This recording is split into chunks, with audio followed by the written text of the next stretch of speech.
اعوذ باللہ من الشیطان الرجیم میں اللہ کے پناہ مانگتا ہوں شیطان مردود سے۔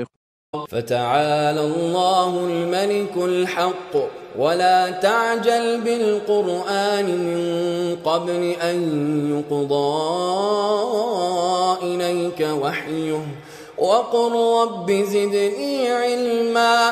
سو برتر ہے اللہ بادشاہ حقیقی، وہ اپنی حکمت کے مطابق اس کو اسی تدریج سے اتارے گا جو اس نے مقرر کر دی ہے، اور دیکھو تم اپنی طرف اس کی وحی کے پورا ہو جانے سے پہلے اس قرآن کو پانے کی جلدی نہ کرو، اور دعا کرتے رہو کہ پروردگار میرا علم زیادہ کر دے۔